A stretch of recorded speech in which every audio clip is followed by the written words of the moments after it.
Mount Abu में बाबा के समय का क्लास चल रहा था। 5 जून 1967 पहले पेज के अंत में बात चल रही थी। भक्ति मार्ग में कह देते हैं भगवान ही सुख देता है, भगवान ही दुख देता है। अब भगवान को सुखदाता कहा जाता है या दुखदाता कहा जाता है? भगवान को तो सब कोई सुखदाता कहते हैं, फिर ऐसे क्यों कह देते हैं भगवान ही सुख देता है, भगवान ही दुख देता है?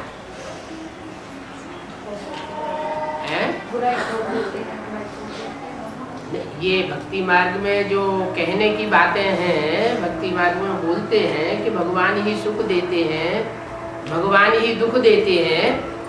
ये शूटिंग ब्राह्मणों की संगम की दुनिया में होती होगी भक्तों के द्वारा, क्योंकि भगवान के भक्त भी होते हैं, भगवान की प्रजा भी होती है, बाप की प्रजा भी होती है, भगवान के भक्त भी होते हैं, बाप के वारिस भी होते हैं। तो कोई भक्तों ने शूटिंग की है क्या कि भगवान सुख भी देते हैं और भगवान दुख भी देते हैं? वो कौन से भक्त रहे होंगे? वो कहते हैं भगवान दुख देते हैं, भगवान सुख देते हैं।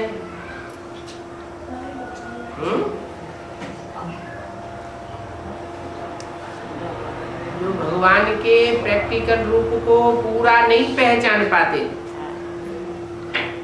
अधूरा अधूरा पहचानते हैं।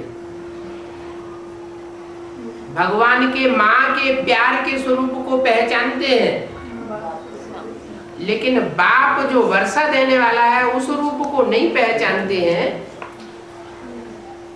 वो फिर अंत में बोलने लगते हैं कि तू ही दुख देता है, तू ही हमको दुख दिया और तू ही अब मेरे को दुख देता है, ठुकराता है।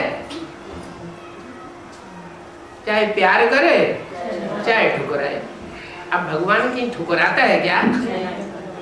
भगवान तो आता है, सब बच्चों को गले लगाता है, ऐसे कह देते हैं। अभी तुम बच्चे तो ऐसे नहीं कहेंगे। अभी तुम बच्चे तो ऐसे नहीं कहेंगे। कैसे? कि भगवान ही सुख देते हैं, भगवान ही दुख देते हैं। अच्छा, अभी नहीं कहेंगे, आगे चल के कहेंगे क्या? जब ज्यादा माया परीक्षा लेगी, फाइनल परीक्षाएं होंगी, विनाश का टाइम आएगा, तब ऐसे कहेंगे क्या कि भगवान ही सुख देता है, भगवान ही दुख देता है? नहीं कहेंगे। पक्का रखना। अभी तुम जानते हो कि सतयुग में सुखधाम था। क्यों सतयुग में सुखधाम क्यों था? कलयुग में दुखधाम क्यों है? कलयुग अर्थात झूठ खंड।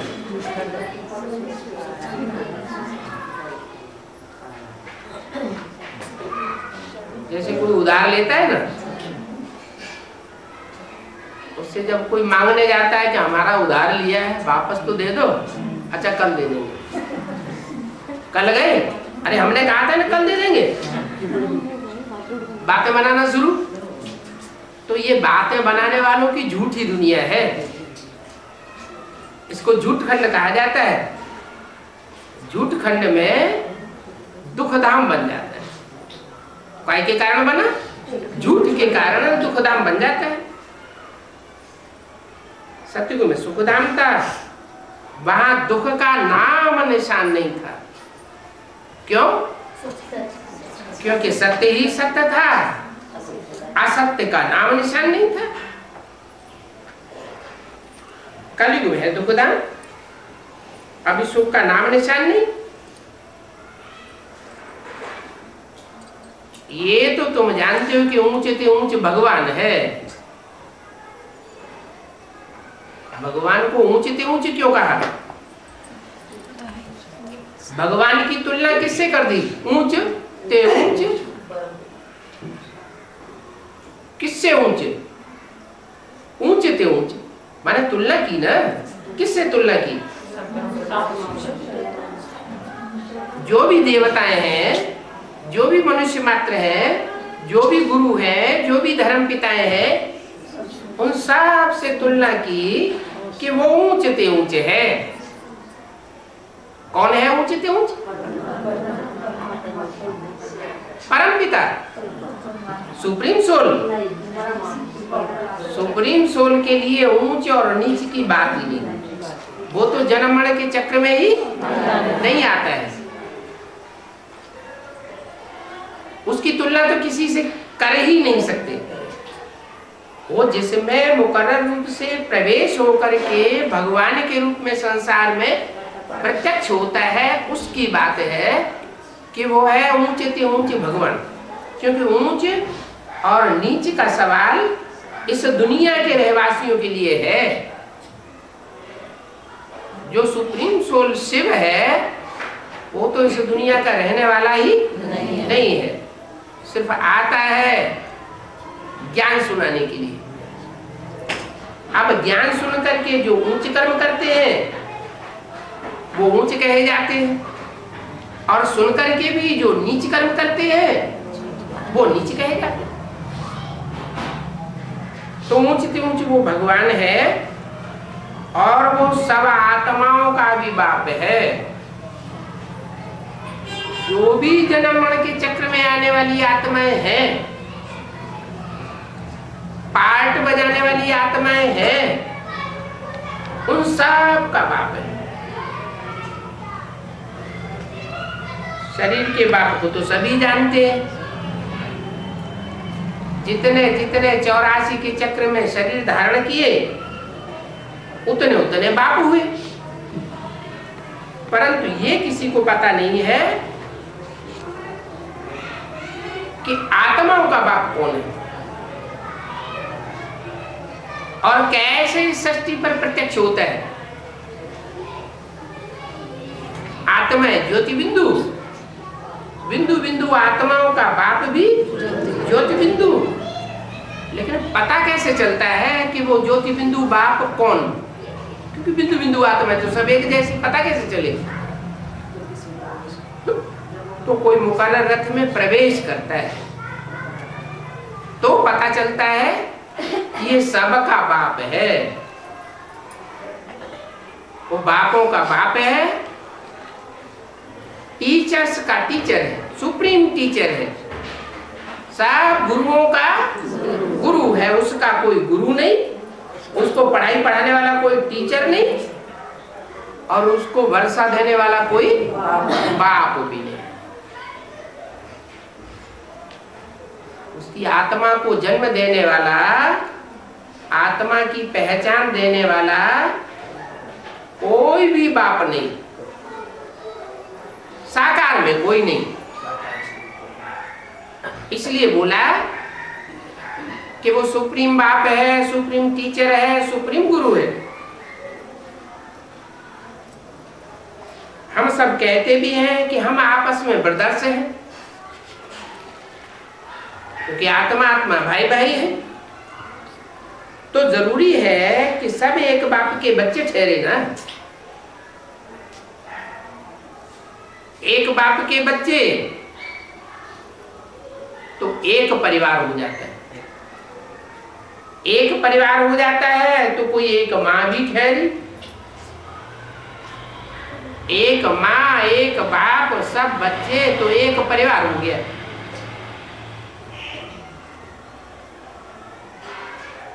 तो वो हम सबका बाबा भी है।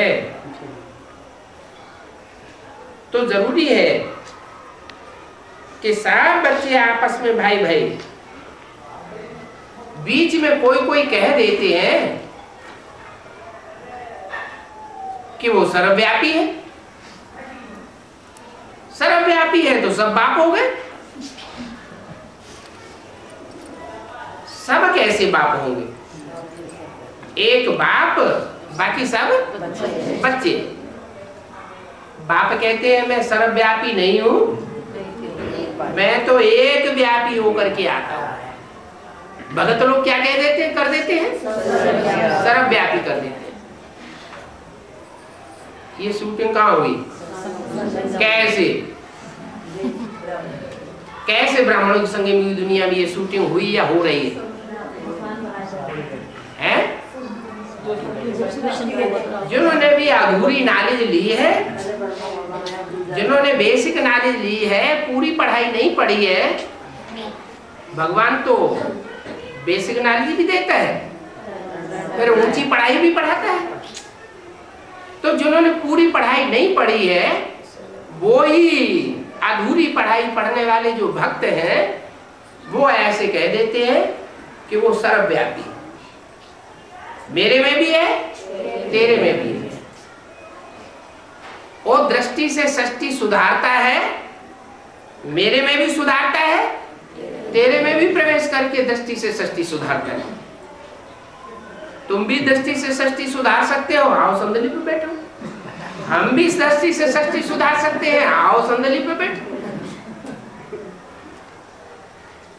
इतना ही नहीं, वो समझते हैं गीता का भगवान दादा लेखराज कृष्ण उर्फ ब्रह्मा है, वो ही एक साकार भगवान है गीता का। इसके अलावा और कोई गीता का भगवान नहीं है। ये बात उनकी बुद्धि में बैठती तो है, फिर सर्वव्यापी क्यों कह देते हैं? कहते हैं वो शरीर छोड़ता है, ज्ञान सुनाने के लिए आता है, गीता ज्ञान देता है, गीता ज्ञान देने के बाद फिर उनका काम खलास हो जाता है। फिर नई दुनिया बनाने और पुरानी दुनिया का विनाश कराने का काम हमारा है। करो मेगा प्रोग्राम और छपाओ बड़े बड़े पोस्टर, ऊपर शिव का चित्र और नीचे ब्रह्मा विष्णु शंकर का चित्र। कौन कौन ब्रह्मा विष्णु शंकर बनते हैं? दिवी दादी, वो इकट्ठी होकर के त्रिमूर्ति शिव बन जाते हैं। अरे बाप कहते हैं मैं तो एक ही मुकर्रर रथ में आता हूं, आदि में भी एक ही मुकर्रर रथ में था, मध्य में भी एक ही मुकर्रर रथ के द्वारा बाप के रूप में प्रत्यक्ष होता हूं। बाप का प्रत्यक्षता वर्ष भी मनाते हैं और अंत में एक ही मुकर्रर रथ के रूप में सारे संसार में प्रत्यक्ष हो जाऊंगा। 5-6-67 की वाणी का दूसरा पेज कह देते हैं सर्वव्यापी है, तेरे में है, मेरे में है। अरे तुम तो आत्मा हो या परमात्मा हो? तुम अपन को परमात्मा कहते हो तो परम पाठधारी तुम हो, तुम हीरो पाठधारी हो। सारी सृष्टि में तुमने जो पाठ बजाया या जो बजाए रहे हो, वो हीरो पाठ तुम्हारा है। जो हीरो पाठधारी होता है वो आदि में भी हीरो होता है, मध्य में भी हीरो होता है और अंत में भी हीरो पाठ बजाता है। सत्युग की आदि में शास्त्रों में लिखा हुआ है कि नारायण का राज्य था। जो नारायण था 16 कला संपूर्ण देवता था, वो ही जन्म मरण के चक्र में आते आते अंतिम जन्म में क्या बन जाता है? अंतिम जन्म में पतित नर बन जाता है। नर को फिर नारायण बनाता हूं। ये गीता का ज्ञान है कि हे अर्जुन, तू ऐसे कर्म कर जो नर से नारायण बन और नारी से लक्ष्मी बन।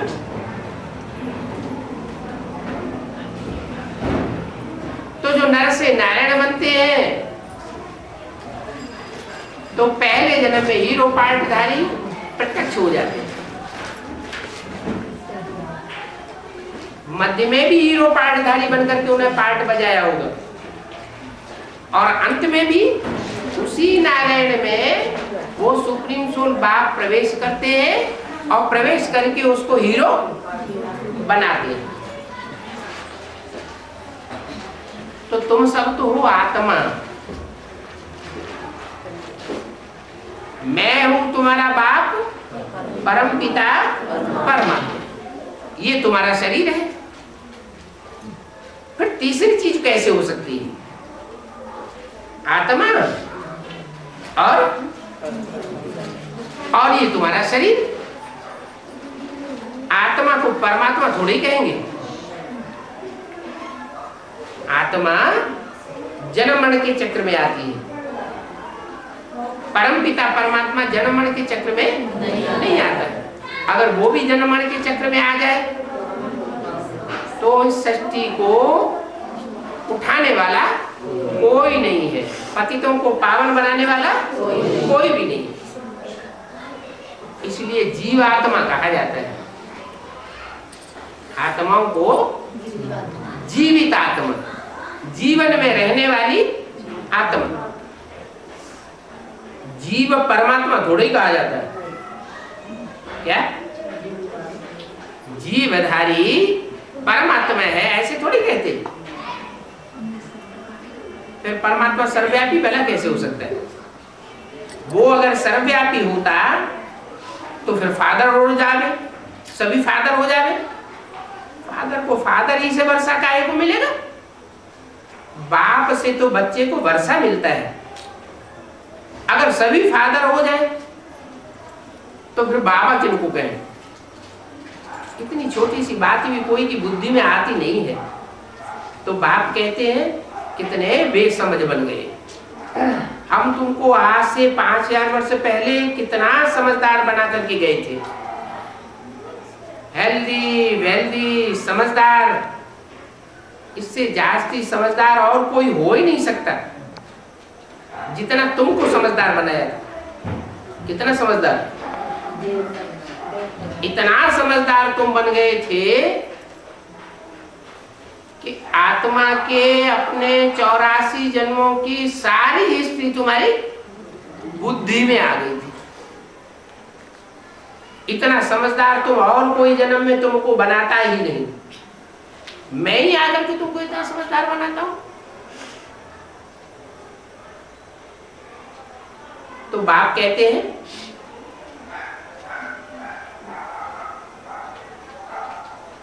अब तुमको जो समझ मिलती है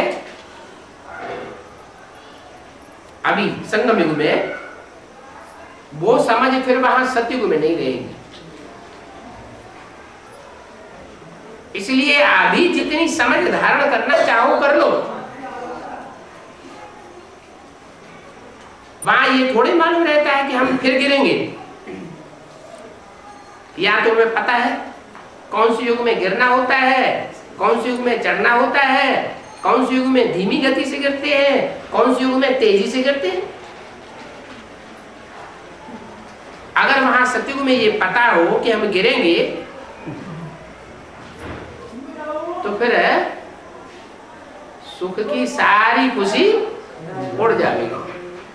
सुख की भाषणा ही नहीं आवेगी, चिंता लग जाएगी। तुम जानते हो कि सतयुग में ये ज्ञान प्रायः लोप हो जाता है। प्रायः लोप का मतलब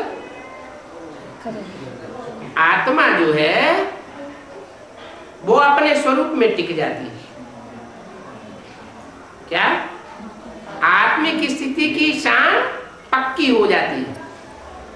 फिर कोई परेशान होता ही नहीं। परेशान कब होते हैं?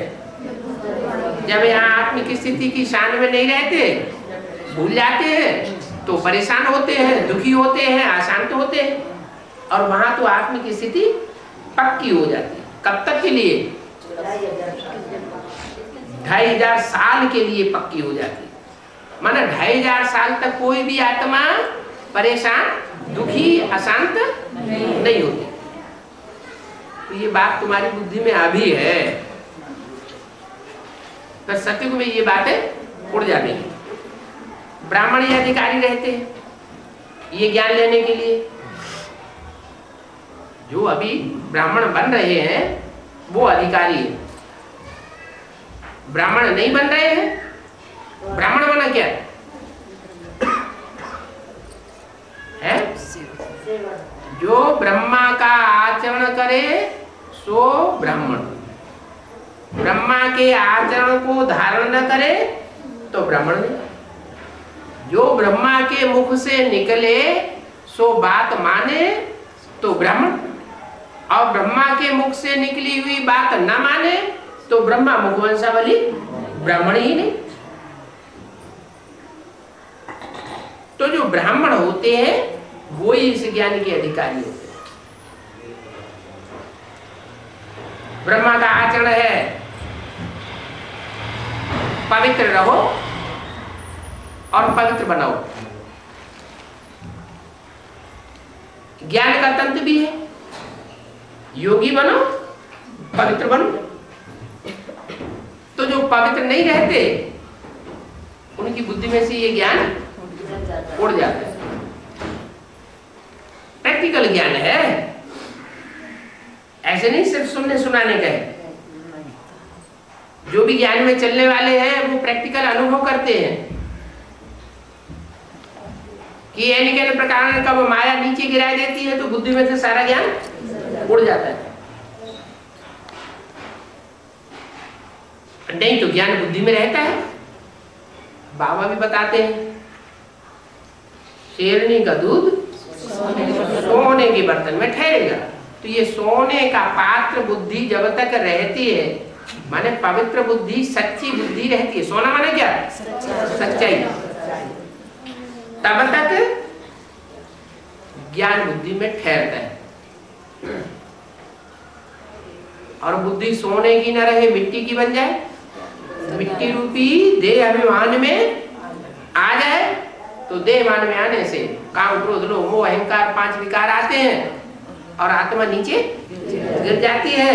आत्मा जब नीचे गिरती है तो ज्ञान में सब भूल जाता है। तो बताया ब्राह्मण ही अधिकारी होते हैं, ब्राह्मण बना पवित्र।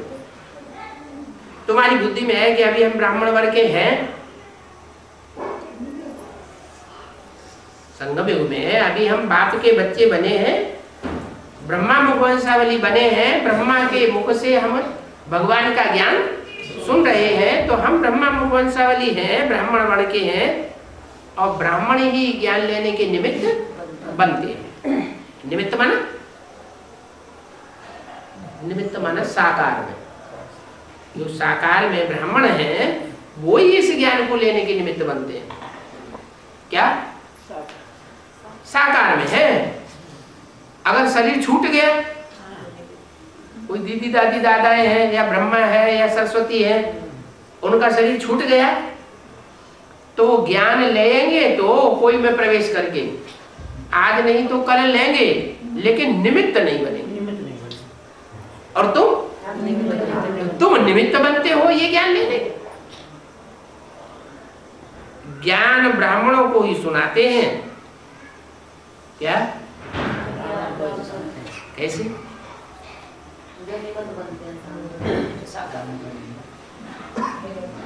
ब्रह्मा के तन से जो सुनाया वो सच्चाई नहीं थी। 100% सच्चाई उसे नहीं कहेंगे। क्यों? सुनने वालों ने सुना, सुनाने वाले ने सुनाया, लेकिन एक एक वाक्य के अर्थ को किसी ने समझा ही नहीं। तो जब समझा नहीं और दूसरों को समझा नहीं सके तो सच्चाई कहां बुद्धि में बैठी। इसलिए बोला कि ज्ञान हम ब्राह्मणों को ही आके सुनाता हूं, शूद्रों को नहीं सुनाता। माना यज्ञ के आदि में सब थे शूद्र। 1936 से पहले, 47 से पहले सब क्या थे? शूद्र। फिर दादा लेखराज ब्रह्मा और फिर कृष्ण की सोल के द्वारा माँ के रूप में पार्ट बजाया, बेसिक नॉलेज दी, तो सब शूद्र से क्या हुए? ब्राह्मण। नंबरवार ब्राह्मण हुए कि सब एक जैसे ब्राह्मण बनते? नंबरवार ब्राह्मण बने। तो जो ब्राह्मण होते हैं, बनते हैं, उन्हीं की बुद्धि में ये ज्ञान बैठता है। ब्राह्मणों को ही ज्ञान सुनाते हैं, ब्राह्मण फिर सबको सुनाते हैं। जो पवित्र ब्राह्मण बनते हैं वो फिर सारी दुनिया को ये ज्ञान सुनाते हैं। गायन भी है कि भगवान ने आकर के स्वर्ग की स्थापना की। भगवान आवेगा तो क्या करेगा? स्वर्ग स्थापन करके जावेगा या बीच में ही शरीर छोड़ के चले जावेगा? भक्ति मार्ग में जो गायन है कि भगवान ही सुखदाता है, सुख की सृष्टि रचने वाला है, और जितने भी धर्म पिताएं हुए धर्म तो स्थापन किए लेकिन सुख की सृष्टि किसी ने। दुनिया दुख ही दुख में और गिरती गई, दुख बढ़ता ही गया। धर्म पिताओं के आने के बाद सुख नहीं आया, सुख बढ़ा नहीं, सुख और ही कम होता गया।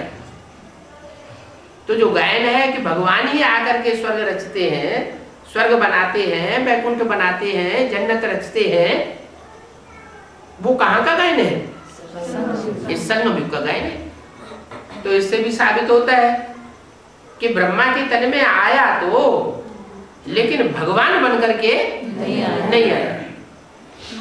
अगर भगवान के रूप में आया होता तो ब्रह्मा के मंदिर होते, ब्रह्मा की मूर्ति होती, ब्रह्मा की पूजा संसार में चलती होती। और फिर बाबा ने भी मना कर दिया कि बच्चे ब्रह्मा का चित्र या मूर्ति नहीं बना, अगर बनावेंगे तो तुम भी पतित हो जाओगे। तो जिन्होंने मुख से निकली हुई ब्रह्मा की बात को माना, वो ब्रह्मा मुखवंशावली ब्राह्मण हुए। और वही ब्राह्मण जो है जब बाप टीचर के रूप में आकर के ज्ञान की एक एक बात का हिज्जा हिज्जा करके समझाते हैं तो उनकी बुद्धि में वो ज्ञान बैठता है। भगवान ने आकर स्वर्ग की स्थापना की, राजयोग सिखाया, ऊंच से ऊंच बाप ने आकर के क्या सिखाया वो तो अभी तुम जान गए हो और सभी के लिए जानते हैं। कृष्ण जयंती भी मनाते हैं, समझते हैं कि वो तो वैकुंठ का मालिक था, है? जयंती मनाई जाती है तो साकार की मनाई जाती है या निराकार की मनाई जाती है? साकार की मनाई जाती है। जो कृष्ण की जयंती मनाते हैं या जो भी राम की जयंती मनाते हैं तो कभी साकार में वो आत्माओं ने पार्ट बजाया होगा? कृष्ण की जयंती मनाते हैं द्वापर में तो जरूर द्वापर युग की शूटिंग हुई होगी। ड्रामा है ना, कोई नाटक होता है तो उसकी रिहर्सल होती है, शूटिंग होती है। तो शूटिंग पीरियड में जब द्वापर युग की शूटिंग हो रही थी उस समय कृष्ण की आत्मा ब्राह्मण बच्चों के बीच में प्रत्यक्ष होती है और उसकी जयंती माना जन्म होता है। कहाँ जन्म होता है? जेल में जन्म होता है। जिस दिन जन्म होता है उस दिन जन्माष्टमी मनाते हैं। क्या? जन्माष्टमी मनाते हैं। कहते हैं उस दिन वो जेल से छुटकारा मिला, स्वतंत्र हुआ, कंस की जेल से स्वतंत्र हुआ। स्वतंत्र हुआ, अरे बच्चा पेट में होता है तो बंधा हुआ है, पेट से बाहर निकलता है तो स्वतंत्र हो जाता है। ऐसे ही वो कृष्ण की आत्मा जो बंधी हुई थी वो बाहर स्वतंत्र हुई, कंस की जेल से भी स्वतंत्र हुई। वो टाइम निश्चित हो जाता है शूटिंग पीरियड में। भक्ति मार्ग में 15 अगस्त मनाते हैं। वो स्वतंत्रता दिवस 15 अगस्त को किस यादगार में मनाते हैं? नहीं, भारतवासी समझते हैं कि 15 अगस्त को स्वतंत्रता मिली थी इसलिए स्वतंत्रता मनाते हैं। 15 अगस्त को ही स्वतंत्रता मिली थी, ऐसा क्यों? क्योंकि 15 अगस्त को कृष्ण की सोल शूटिंग पीरियड में ब्राह्मणों की संगम की दुनिया में कंस की जेल से स्वतंत्र हुई थी, इसलिए मनाते हैं। वो स्वतंत्रता वर्ष भी होता है, स्वतंत्रता वो दिन जो है स्वतंत्रता दिवस भी होता है, और जन्माष्टमी भी होती है।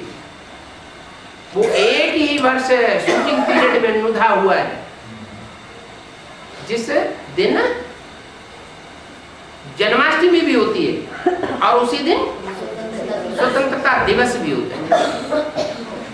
और द्वापर युग की शूटिंग में होता है, दूसरे युग की शूटिंग में ऐसा नहीं होता। कृष्ण जयंती मनाते हैं, समझते हैं कि वो तो वैकुंठ का मालिक था। कृष्ण जब जन्म ले, कंस की जेल से छूट जाए, तो दूसरों के लिए भी जेल से छुटकारा दिलाएगा या नहीं दिलाएगा? इतने बड़े बड़े धर्म पिताएं हुए, अगर वो दुखों की जेल से छूट गए होते, मुक्त हो गए होते, उनको मुक्ति जीवन मुक्ति मिले हुए होती, तो दूसरों को भी मुक्ति जीवन मुक्ति दिलाते या नहीं दिलाते? न खुद जीवन मुक्ति में गए और न दूसरों को ले जा सके। कह देते हैं महात्मा बुद्ध पार निर्वाण गया, शंकराचार्य पार निर्वाण गए, लेकिन पार निर्वाण गए क्या? नहीं, कोई प्रूफ नहीं है। पार जो जाएगा वो दूसरों को भी पार ले जाएगा, खुद पार नहीं जाएगा, दूसरों को भी पार नहीं ले जाता। गुरु मर जाते हैं, उनके चेले फिर दूसरा गुरु कर लेते हैं कि ये दूसरा गुरु हमको पार लगा देगा। तो इसका मतलब पहला गुरु पार नहीं गया ना, बीच में ही पुरुषार्थ करते डूब गया ना। अब कृष्ण जिसके लिए कहते हैं वैकुंठवासी था, वैकुंठ का मालिक था, वो कौन सी कृष्ण की बात है? दादा लेखराज की बात है, या दादा लेखराज की ही सोल अपना शरीर छोड़ने के बाद कोई ब्राह्मण बच्चे में प्रवेश होकर के ज्ञान चंद्रमा का पार्ट बजाती है, अधूरे चंद्रमा का पार्ट बजाती है, उसकी यादगार है। संगम युग में ही कृष्ण की सोल उर्फ दादा लेखराज ब्रह्मा की सोल प्रवेश करके जब पार्ट बजाती है, मस्तक में अंदर अर्धचंद्र दिखाया जाता है, शंकर के माथे पर अर्धचंद्र दिखाया। तो समझते हैं कि कृष्ण वैकुंठ का मालिक था, जरूर। मालिक कौन बनेगा? अरे राजाई का मालिक कौन बनेगा? कहते हैं इस राज्य का मालिक कौन है? जो होगा उसने पुरुषार्थ भी किया होगा। तो वो विश्व भर का मालिक था, ये किसी की बुद्धि में नहीं है। कृष्ण सिर्फ वैकुंठ का मालिक नहीं था, क्या वो सारे ही विश्व का मालिक था। विश्व में कितने होते हैं? 500-700 करोड़ जो भी मनुष्य मात्र होते हैं, सबके दिल में वो राज्य करता था। कौन? संगम कृष्ण। प्रजापिता को, क्योंकि मुरली में तो बोला है next to God is Prajapita, next to God is Krishna, next to God is Narayan, next to God is Shankar. Shankar कहो, प्रजापिता कहो, संगम कृष्ण कहो, नारायण कहो, बात तो एक ही हो गई। तो पता नहीं है कि कृष्ण वैकुंठ का मालिक था या सारे विश्व का मालिक था। अभी तुम्हारी बुद्धि में है कि वो संगम की कृष्ण तो सारे ही विश्व का मालिक था और वैकुंठ का भी मालिक था। क्या वैकुंठ की रचना की होगी तो उसका मालिक भी होगा। जब राज्य था तो और कोई धर्म नहीं था।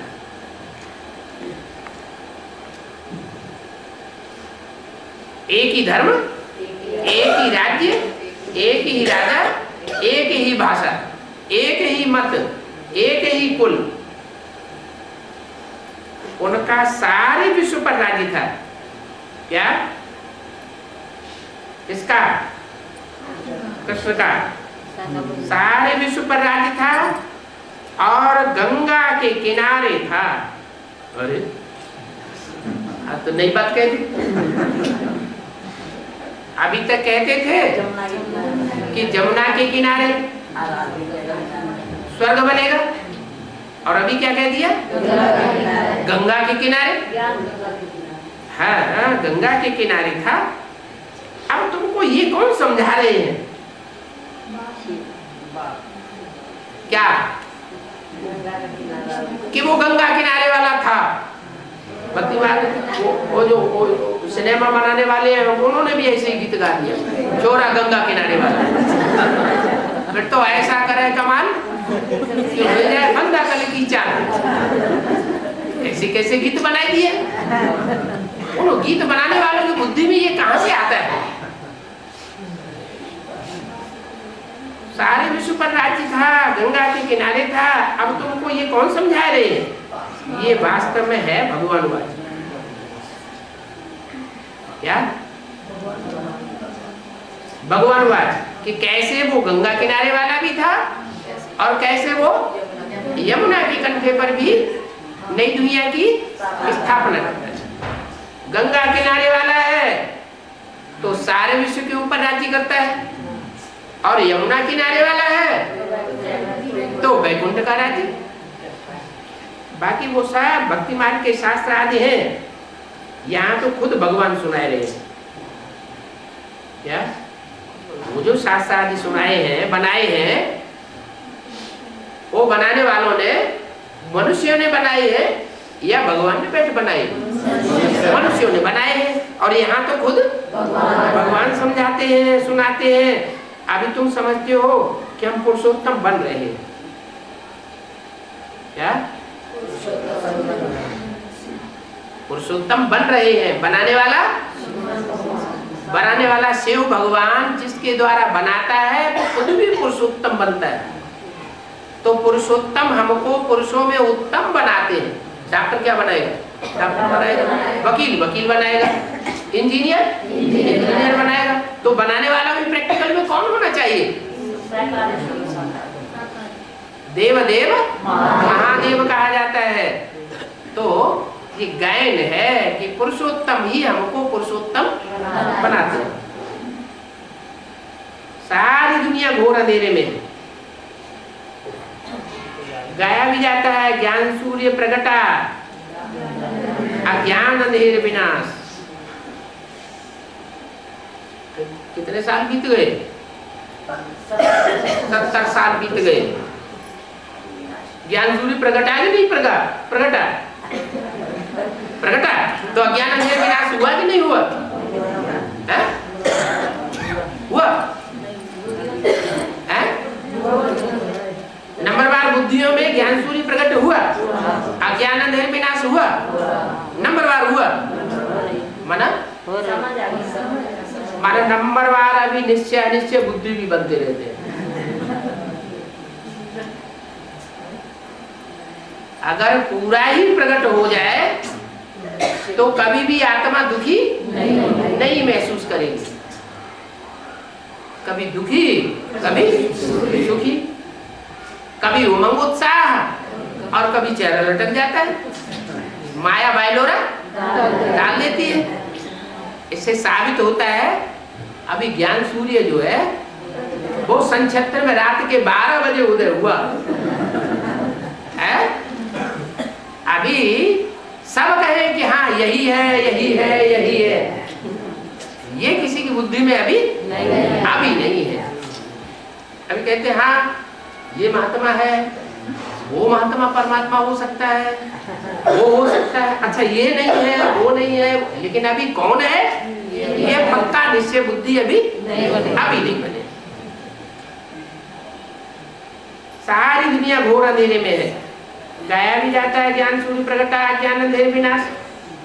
अभी तुम अर्थ को जानते हो। क्या अर्थ है? अर्थ ये है कि बाप का प्रत्यक्षता वर्ष तो मनाया, लेकिन सन 76 रात्रि का 12 बजे का टाइम है जो विदेशियों के द्वारा ज्ञान सूर्य प्रकट हुआ। जो विदेशियों की दिन की शुरुआत है वो कै बजे से होती है? रात्रि के 12 बजे से। अभी भारतवासियों ने उसे नहीं समझा कि ज्ञान सूर्य प्रकट हुआ। विदेशियों ने समझा कि सूर्य उदित हुआ 76 में।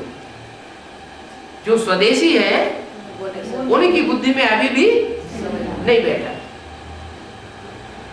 भारतवासियों का दिन की शुरुआत कब होती है? सुबह सुबह जब सूर्य उदय होता है तब वो दिन की शुरुआत मानते हैं। इसका मतलब अभी भारतवासियों की बुद्धि में ज्ञान सूर्य उदय नहीं हुआ। अच्छा, तो ये एडवांस नॉलेज जो ले रहे हैं वो सब विदेशी है क्या? है? मानेंगे विदेशी है कि स्वदेशी है? कौन से देशी है? कौन से देशी है? स्वदेशी है? अरे कोट कोट पैंट पहने हुए बैठे हैं, स्वदेशी कैसी है? वो तो ठीक है, बाप तो विदेशी बन के आया है, तो नहीं विदेशी है। बाप बहुत चालाक है, कहता मैं विदेशी बन के आया हूँ। माने है विदेशी नहीं, लेकिन बच्चों को उठाने के लिए विदेशी बन के आया। बाप तो बच्चों को उठाने के लिए विदेशी बन के आया है, बाकी है तो नहीं, लेकिन बाप विदेशी बन के आया है। इससे साबित होता है जिनको उठाना है वो कौन से देश के हैं? विदेशी है। अच्छा, तो मुंह नहीं लटका लेना है क्या? अरे हम विदेशी हो गए। आत्मा विदेशी होती है या शरीर विदेशी होता है? आत्मा स्वदेशी विदेशी होती है? कोई आत्मा ऐसी होती है जो 84 जन्म विदेश में ही लेता रहे? आत्मा कभी देश में जन्म लेती है, कभी दूसरे देश में, कभी तीसरे देश में। आत्मा स्वदेशी विदेशी नहीं होती है। आत्मा तो सब परम धामवासी है। क्या? परम धामवासी।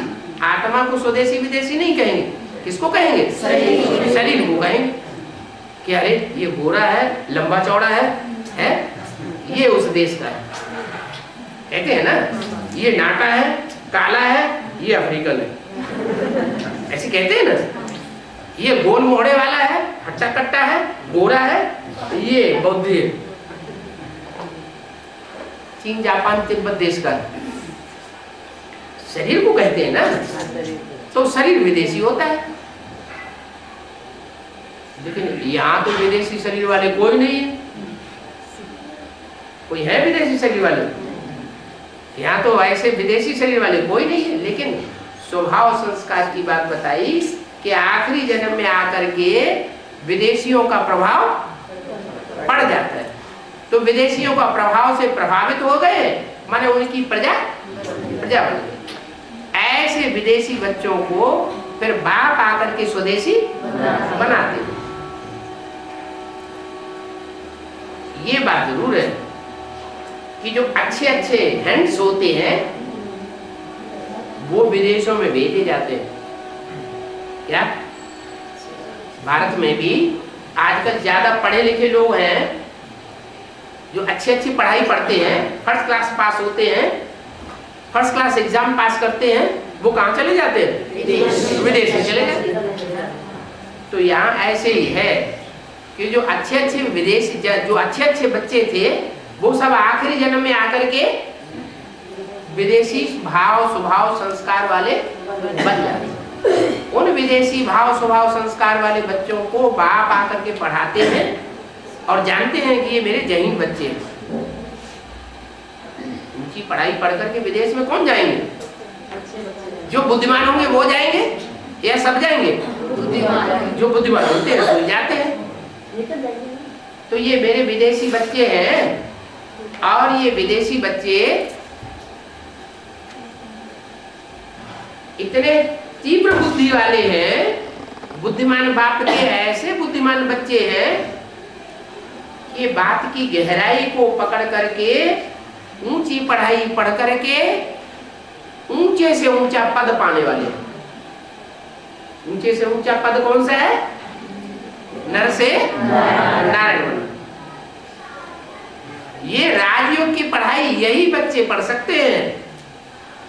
क्या जो आज कुंभकर्ण की नींद में सोए पड़े हैं वो ये पढ़ाई नहीं पढ़ सकते। तो बाप विदेशी बच्चों को उठा के गले लगाते हैं और कहते हैं बच्चे मैं तुम्हें राजयोग सिखाने आया हूँ और जन्म जन्मांतर की राजाई देने के लिए आया हूँ। तो मुंह लटकाने की बात नहीं है? रुद्रमाला के मणके भले सब विदेशी है, फिर भी बाप का वर्षा पाने वाले हैं।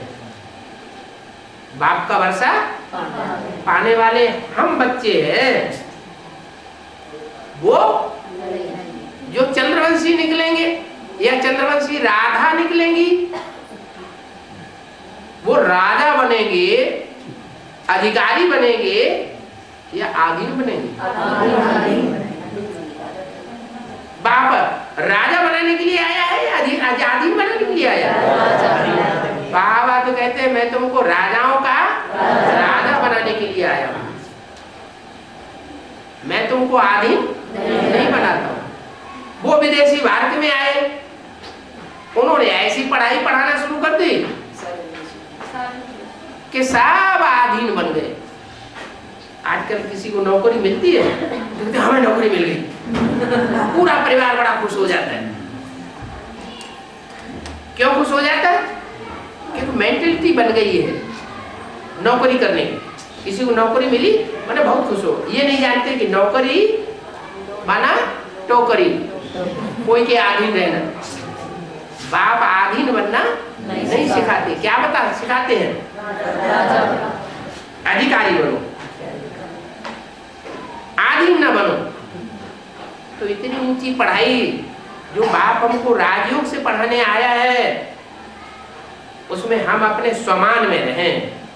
क्या कि हम ऊंचे थे ऊंचे बाप के ऊंचे थे ऊंचे बच्चे हैं, राजयोग से राजा ही प्राप्त करने वाले बच्चे। और एक जन्म की नहीं, 21 जन्म की भी नहीं, 21 जन्म की राजाई तो सुप्रीम सोल बाप ज्योति बिंदु आकर के देते हैं। लेकिन जिसमें प्रवेश करते हैं, जिसमें प्रवेश करते हैं उसमें पुरुषार्थ करने का मात्रा सब बच्चों से जास्ती होता है। तो वो जो 63 जन्म का राजभाग मिलता है हर धर्म वालों को, उसकी राजाई देने के निमित्त वो बन जाता है। कौन? प्रजा। जो भी 500 करोड़ की प्रजा है और 500 करोड़ की प्रजा में जो भी दूसरे दूसरे धर्म में जाने वाली आत्माएं हैं, उनको वर्षा कौन देता है? राजा। उनमें उनको क्या राजाई नहीं मिलती? इब्राहिम आए, इब्राहिम के फॉलोअर्स को राजाई नहीं मिलती क्या? क्राइस्ट आते हैं, बौद्ध आते हैं, मोहम्मद आते हैं, उनके फॉलोअर्स को मुसलमानों को राजाई नहीं मिलती क्या? राजा बनते हैं कि नहीं बनते? तो उनको राजाई किसने दी? उनको भी राजाई देने वाला सब धर्मों का बाप है, वो उनको राजाई देता है। उनको भी राजाई मिलती है और साथ साथ भारतवासियों को भी राजाई मिलती है। ऐसे नहीं कि 21 जन्म के ही हमको राजाई मिलती है, हमको बेहद के 2 बाप मिले, आत्माओं का बाप भी और मनुष्यों का बाप भी मिला। आत्माओं का बाप आकर आत्मिक दुनिया की, रूहानी दुनिया की 2 युगों की राजाई देता है, और जो जिस्मानी बाप है मनुष्य सृष्टि का, वो हमको 63 जन्मों की राजाई देता है। 63 जन्म तो नहीं कहेंगे, क्यों? आखिरी जन्म में तो राजाई होती है क्या? आखिरी जन्म में किसी देश में राजाई वो सिर्फ कहते हैं। अरे भाई अटल बिहारी का राज्य है, इंदिरा गांधी का राज्य है, लेकिन इंदिरा गांधी का राज्य है क्या? है? बड़ी सभा में पत्थर मार के नाक तोड़ देते। तो राजाओं की ऐसी राजाई होती है क्या? आज राजा है, कल गद्दी से नीचे उतार देते। तो ये तो राजाई नाम मात्र की है, राजाई नहीं है, कांटों का ताज है। इसलिए आखिरी जन्म को छोड़ दो। बाकी जो 62 जन्म में राजाएं हुए हैं वो राजाई की प्राप्ति जो मनुष्य सृष्टि का पिता है उसके द्वारा होती है। तो तुम अर्थ को जानते हो। वो लोग तो जो कुछ बोलते हैं सो अनर्थ ही बोलते हैं। वो लोग माने कौन लोग? दुनिया वाले हो, साधु सन्यासी, शास्त्र पढ़ने वाले, बड़े बड़े लोग, और चाहे ब्राह्मणों की दुनिया के हो, वो सब अनर्थ बोलते हैं। और तुम जो कुछ बोलते हो सो सब अर्थ सहित बोलते हो। तुम ब्रह्मा बोलेंगे तो तुम उसका अर्थ जानते हो। उनसे पूछो ब्रह्मा का अर्थ क्या है? शब्द है ब्रह्मा, तो अर्थ भी तो होना चाहिए। बाबा तो कहते हैं काम के आधार पर नाम पढ़ते हैं शास्त्रों में। तो बताओ ब्रह्मा का अर्थ क्या है? ब्रह्मा का ब्रह्मा ने बड़ी, माँ माने माँ, तो दोनों शब्दों को मिलकर के बन गया ब्रह्मा। तुम अर्थ भी नहीं जानते, ऐसे ही बिगड़ अर्थ बकते रहते। बाप ने हमको तो अर्थ सहित बताया, हम अर्थ का अनर्थ करने वाले नहीं है। वो तो उल्टा ही समझाते रहते हैं। ओम का अर्थ कितना लंबा कर दिया है। ओम का अर्थ बाप कितना छोटा बताते हैं। ओम माने मैं आत्मा, आ उ मा, तीन कार्य जो करे सो ओम माने आत्मा। कौन सी तीन कार्य? अपने लिए अनेक जन्मों की सुख की स्थापना करे, दिव्य गुणों की स्थापना करे, शक्तियों की स्थापना करे। वो हुई ब्रह्मा के रूप में कार्य करने वाली मन रूपी शक्ति। मन के संकल्पों से शक्ति रची। तो हर आत्मा ये ब्रह्मा का कार्य करती है। हर आत्मा जो पुरानापन है आत्मा में भरा हुआ, पुराने स्वभाव, पुराने संस्कार, पुराने दुर्गुण, पुरानी अशक्तियां, कमजोरियां, उनका नाश भी करती है। तो हर आत्मा शंकर के रूप में भी। शंकर माने तीसरा नेत्र, ज्ञान नेत्र। कहते हैं ज्ञान नेत्र खुला तो क्या हुआ? विनाश हो गया। काय का विनाश? स्वर्ग का विनाश हो गया। स्वर्ग का विनाश थोड़े हुआ। जो भी पुरानापन था, जो भी अनर्थ था, जो भी दुख था, अशांति थी, पापी थे, पापाचारी थे, उन पापों का अंत हो गया। पापों का हरण कर लेता है। तो कहते हैं हर हर। बम बम भी जुड़ा हुआ क्योंकि जब वो आता है तभी बम बनते हैं। क्या इन 100 वर्षों के अंदर ही बम नाम की शुरुआत होती है। उससे पहले कोई जानता भी नहीं था एटम बम क्या चीज है। सन 36 से पहले किसी की बुद्धि में एटम बम नाम का निशान भी नहीं था। जब आते हैं तो ये तीन कार्यकर्ता सुप्रीम सोल बाप के भी होते हैं और हमारी आत्मा के भी ये तीन कार्यकर्ता है। आत्मा के भी ये तीन कार्य है, स्थापना, पालना और विनाश। तो ओम का अर्थ ये है मैं आत्मा, स्थापना, पालना और विनाश करने वाली ज्योति बिंदु आत्मा, स्टार, अति सूक्ष्म। तो ओम का अर्थ अहम आत्मा, और ये मेरा शरीर। क्या? ये मेरा शरीर और मैं मेरा, मेरा माने किसका? आत्मा का। आत्मा परम धाम की रहने वाली है। क्या? आत्मा परम धाम की रहने वाली है और शरीर परम धाम का रहने वाला नहीं है। शरीर इसी धाम का रहने वाला है। 5 तत्वों की जो दुनिया है इस दुनिया का है शरीर। वो दूर देश से आती है आत्मा, उसको निराकारी दुनिया कहा जाता है।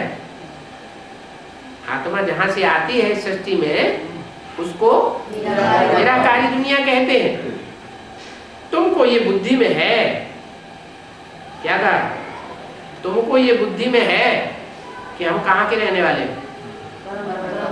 परम धाम के रहने वाले। उन ब्राह्मणों की ये बुद्धि में नहीं है क्या कि हम परम धाम के रहने वाले? उनकी बुद्धि में नहीं है। वो नहीं पढ़ाई नहीं पढ़ाते कि सूरज चांद सितारों की दुनिया से पार परम धाम है, वहां से हम आत्माएं आती हैं।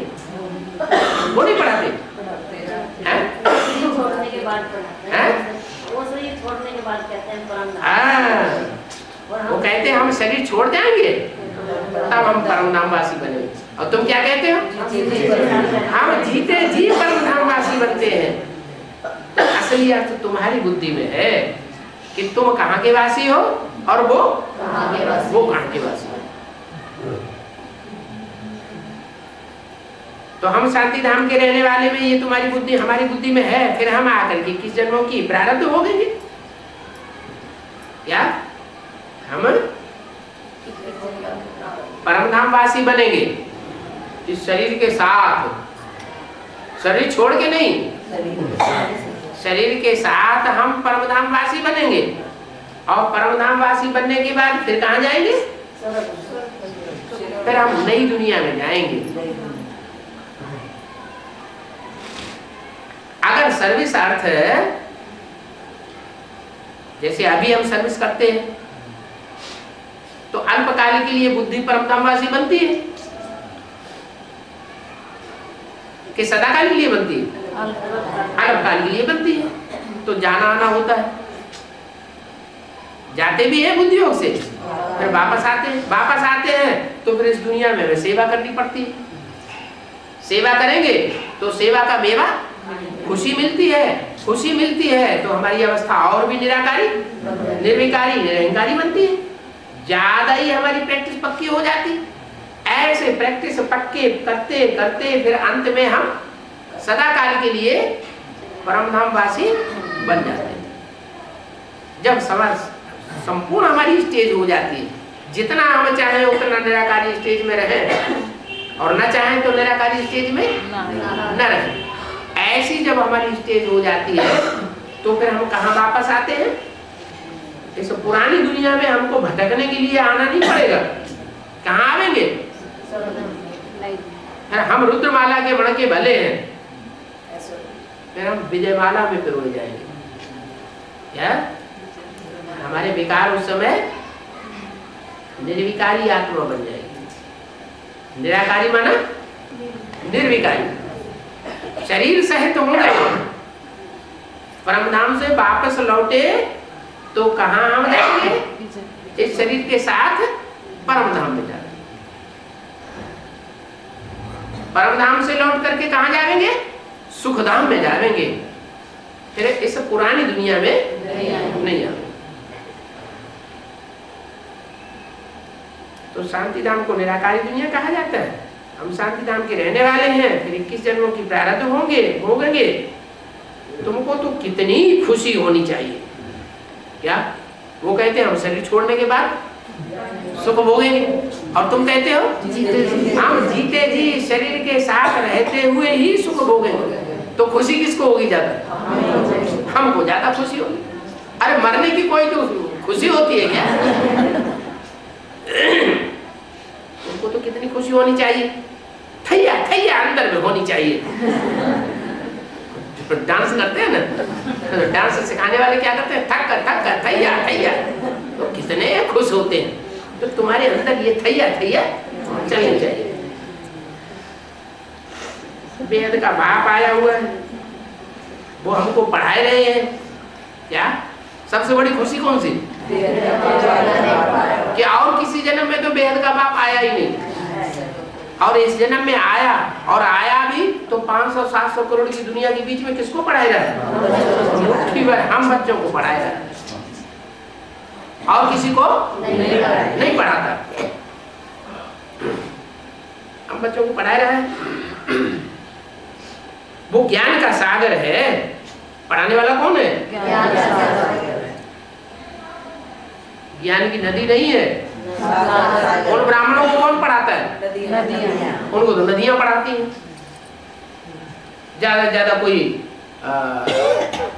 सरोवर पढ़ा रहा होगा, कोई ज्ञान का सरोवर होगा, पानी रुका रहता है ना उसका, वो पढ़ा रहा होगा। कोई टुब्बा टुब्बी पढ़ा रहा होगा। उनको पढ़ाने वाला कोई द्रौपदी कुंड होगा। द्रौपदी कुंड का भी पानी तो रुका हुआ रहता है। कोई कुआं होगा, कोई बावड़ी होगा, लेकिन हमको तो सागर पढ़ाया रहा है, जहां सारी नदियां जाकर के सागर में मिल जाती हैं। वो ज्ञान का सागर सृष्टि की आदि मध्य अंत को जानने वाला है। बाप को याद करते हैं तो जरूर हमारी बुद्धि में बैठना चाहिए कि कभी इस सृष्टि पर आया होगा। एक धर्म वाले याद नहीं करते हैं, सब धर्म वाले गॉडफादर को याद करते हैं। इससे क्या साबित होता है? कि जरूर इस सृष्टि पर आया था, तो उसकी याद करते हैं। जरूर बाप आए थे, और जयंती भी मनाते हैं। क्या हम बाप की जयंती भी मनाते हैं? ये भी तुम बच्चे जानते हो, ये जो शिव जयंती मनाई जाती है, महाशिवरात्रि मनाई जाती है, ब्राह्मणों में जयंती मनाते हैं, और दुनिया में महाशिवरात्रि मनाते हैं। तो ये जो जयंती मनाते हैं, इससे भी साबित होता है कि ब्राह्मण जो 70वीं शिव जयंती मनाते हैं, इससे क्या साबित हुआ? कि 70 साल पहले भी आया था, ज्ञान का बीज बोया था। जब बीज बोया जाता है ना, सृष्टि पैदाइश के लिए, तो गुप्त बोया जाता है या किसी को पता चलता है? गुप्त बोया जाता। तो 70 साल पहले वो ज्ञान का बीज बो करके गया था। तुम ये साबित कर सकते हो, इसलिए हम शिव जयंती मनाते हैं। नहीं तो भक्ति मार्ग में तो महाशिवरात्रि मनाते हैं, जयंती का मनाते हैं, और हम शिव जयंती मनाते हैं। माना 70 साल पहले आया था, लेकिन प्रत्यक्ष नहीं हुआ था, कोई तन में आया। और अभी तो विदेशियों के लिए प्रत्यक्ष है, और भारतवासियों के लिए भी प्रत्यक्ष होने वाला है। अब सच्ची सच्ची शिव जयंती हम मनाएंगे। तो तथाकथित ब्राह्मण तो शिव जयंती मनाते हैं, तो भक्ति मार्ग वालों की देखा धुनी मनाते हैं कि इस दिन शिवरात्रि है, या उन्हें असली पता है किस दिन शिवरात्रि है? वो भक्ति मार्ग वालों की देखा धुनी मनाते हैं। ये थोड़ा ही पता है कि प्रजापिता के अंदर कब आया। बाबत कहते हैं, मैं जब आता हूँ तो किसी को पता ही नहीं पड़ता। अरे गर्भ में आत्मा प्रवेश करती है तो तिथि तारीख का पता पड़ता है क्या? पता ही नहीं पड़ता। तो वो भी तो आत्मा है ना, सुप्रीम सोल। वो कब आया ये किसी को पता ही नहीं। ऐसे ही झूठी शिव जयंती मनाते रहते हैं कि 70वीं शिव जयंती आज है। अब तुम तो कहते हो कि अभी सच्ची सच्ची शिव जयंती आने वाली है, जब भारतवासियों के लिए भी होगी और विदेशियों के लिए भी प्रत्यक्षता होगी। ओम शांति।